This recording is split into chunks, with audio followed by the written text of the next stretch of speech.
Om Swastiastu. Perkenalkan, nama saya Niputura Istiawati. Saya dari Universitas Bali Internasional, khususnya program studi administrasi rumah sakit.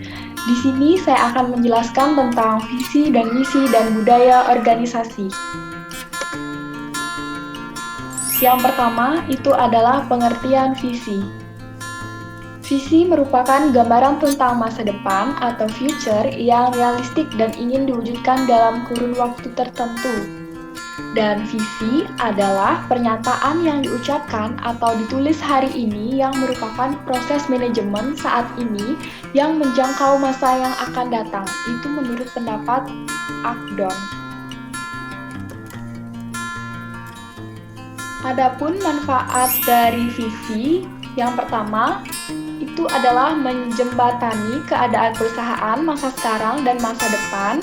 Kemudian ada menumbuhkan rasa kebermaknaan. Salah satu tempat karyawan mencari makna kehidupan adalah lingkungan pekerjaannya.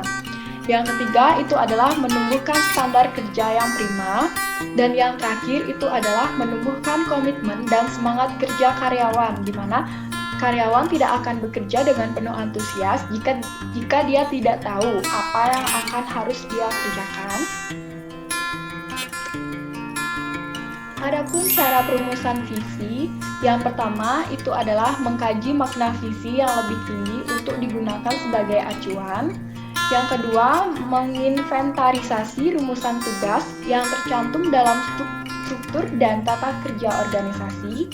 Yang ketiga, itu adalah rumusan tugas tersebut dirangkum dan dirumuskan kembali.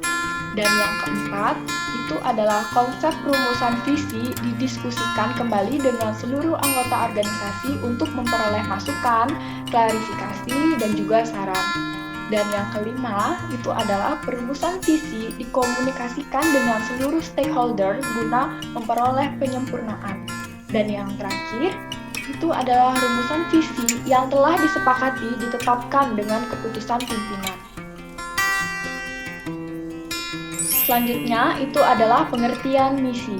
Seperti yang kita ketahui, misi adalah pernyataan mengenai hal-hal yang harus dicapai organisasi bagi pihak-pihak yang berkepentingan di masa datang. Jadi, misi merupakan penjabaran visi dalam bentuk rumusan tugas, kewajiban, dan tentunya rancangan tindakan yang dijadikan arah untuk menunjukkan visi. Adapun di sini cara perumusan misi, yang pertama itu adalah meninjau kembali masalah yang dihadapi dengan pendekatan analisis SWOT. Yang kedua, melibatkan seluruh anggota organisasi untuk memberikan partisipasi. Yang ketiga, itu adalah menumbuhkan sikap rasa memiliki. Dan yang terakhir, itu adalah mengakomodasi cita-cita dan keinginan seluruh anggota. Adapun pengertian tujuan di sini, tujuan merupakan penjabaran dari pernyataan dan tujuan itu adalah sesuatu yang akan dicapai atau dihasilkan dalam jangka waktu yang telah ditentukan. Jadi, penetapan tujuan di sini pada umumnya didasarkan pada faktor-faktor kunci keberhasilan yang dilakukan setelah penetapan visi dan misi.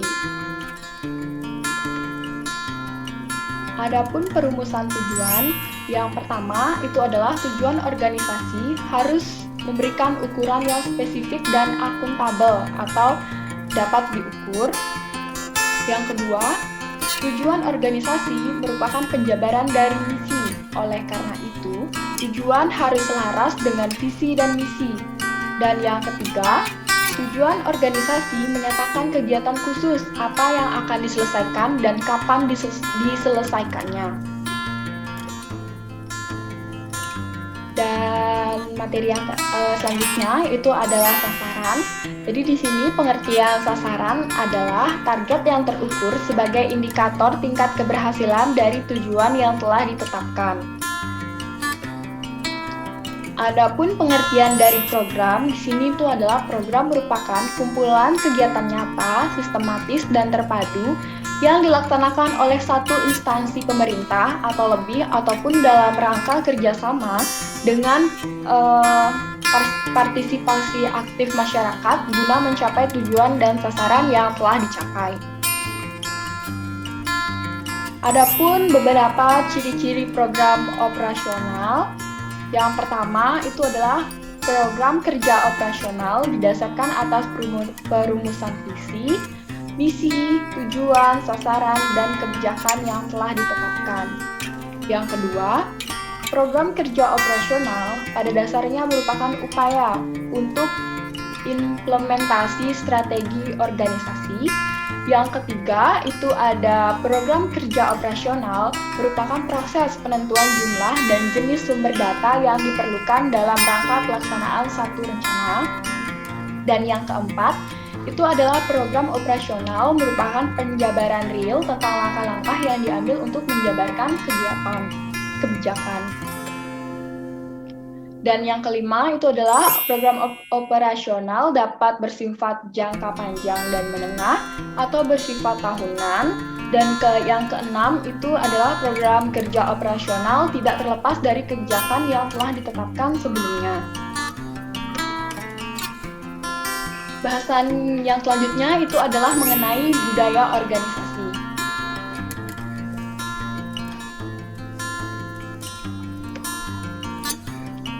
Seperti yang kita ketahui, budaya organisasi adalah sebuah sistem makna bersama yang dianut oleh para anggota yang membedakan suatu organisasi dari organisasi lainnya. Sistem makna bersama ini adalah sekumpulan karakteristik kunci yang dijunjung tinggi oleh organisasi.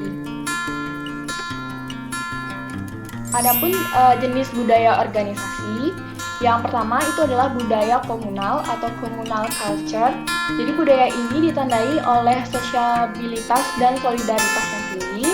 Kemudian ada budaya jaringan atau network culture.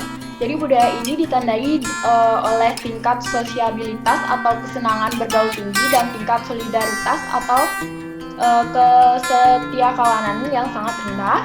Yang ketiga itu adalah budaya upahan atau mercenary culture, yaitu budaya organisasi ini ditandai oleh tingkat sosiabilitas rendah dan tingkat solidaritas yang tinggi. Kemudian yang keempat itu adalah budaya fragment atau fragmented culture. Jadi budaya ini ditandai oleh solidaritas dan sosiabilitas yang sangat rendah. Jadi adapun beberapa tingkatan budaya organisasi.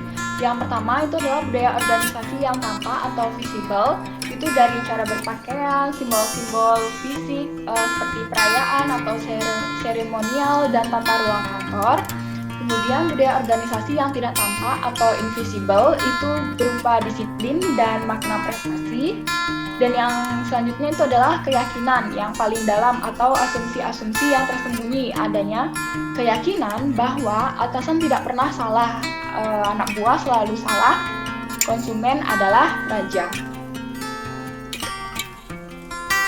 Adapun beberapa jenis budaya organisasi, yang pertama itu adalah budaya komunal atau communal culture.